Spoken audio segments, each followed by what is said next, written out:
Did you know that there's a plant strong enough to replace plastic, oil, and building materials? That the same plant has been cultivated for industrial purposes for over 12,000 years. Yet it's been classified as a Schedule I controlled substance drug by the U.S. government. Nope, not marijuana, hemp. Recently, Kentucky Agriculture Commissioner James Cormer has requested a legal review of the steps necessary for hemp regulation if the federal ban is lifted on growing the crop. That's right. Kentucky could soon be reviving an industry that only a century ago was considered to be the most important cash crop and vital to the strength of the U.S. economy. So let's backtrack a little bit and talk about what hemp actually is. Throughout human existence, hemp has been used as an important source of fuel, clothing, shelter, and even food for people all over the world. In this country, industrial hemp was widely cultivated since America's first settlers arrived in the early 1600s. In fact, even our founding fathers acknowledged hemp's enormous benefits. George Washington, John Adams, and Thomas Jefferson all grew hemp on their private farms. And Jefferson was even quoted once as saying hemp is one of the greatest important substances of our nation. The Declaration of Independence itself was even drafted on paper derived from hemp. So what happened? How did one of the most versatile and adaptable species of crops in the world also become one of the most politically polarizing agricultural resources? Well, in the early 20th century, the plant became labeled a threat so dangerous that it should be wiped out. But it wasn't dangerous to anyone or anything except the industries that it could phase out of existence. So what did the establishment do to ensure their allegiance to the very industries they serve? Well, they did what they do best. They lied and smeared hemp through a propaganda campaign that associated the plant with marijuana. And in 1937, the Marijuana Tax Act redefined hemp as a narcotic, which required farmers to obtain a special tax stamp to grow the crop. By 1970, the Controlled Substances Act made growing the crop without a DEA-issued permit strictly illegal. Because of the government crackdown on the crop, it has a negative association. And at this point, you still might be confused because of years of being brainwashed to think that hemp is exactly the same as marijuana, or that its close association with it must classify it as a drug. But this couldn't be farther from the truth.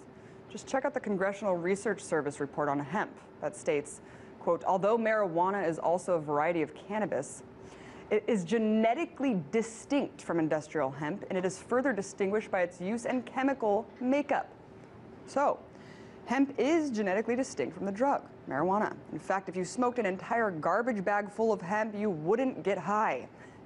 Yet the plant remains illegal under U.S. federal law. And like I said before, not because it's a danger to people, but because it's a danger to corporations. In the early 20th century, hemp competed heavily with the cotton and paper industry. Because paper made from trees had to compete against environmentally friendly hemp products, the paper industry was at risk to suffer. So William Hearst, a New York State congressman and one of the biggest newspaper publishers in America, launched a campaign against hemp. He used his publication to smear the public's perception of the crop, which at the same time was threatening his successful paper company. In fact, this very campaign is where the term yellow journalism derived from. But this was in the 1920s. How is the propaganda still working today? Because the threat hemp poses isn't limited to paper. Reviving the industry could potentially devastate the profits of huge corporations that manufacture lumber, fossil fuels, steel, alcohol, and even food, among many other things, including this. In 1941, Henry Ford even built a car made almost entirely from hemp. The frame of the car was 12 times lighter than steel and 10 times stronger. Not only that, but the car was powered by hemp seed oil. Do I even have to explain the threat that this technology would pose to giant oil companies? Processed hemp also creates one of the strongest fibers we know of, providing all natural materials to build homes, ships, trains, planes, and automobiles, and practically indestructible clothing. Furthermore, hemp seed oil can be made into lotions and skin creams. The practical applications for this plant are limitless, and the reason it remains illegal is simple. It's just one giant push to preserve the profits of corporations that poison our planet, destroy our forests, and bankrupt the world. But this all could change if recent efforts in Kentucky are any indication, and if moves by a few key members in the U.S. Senate succeed. hemp could soon be removed from the government's list of Schedule 1 controlled substances. The hemp industry could very well be revived back to being America's #1 cash crop. And that's one step closer to succeeding against a model of profit, greed, and control that sadly defines this country today.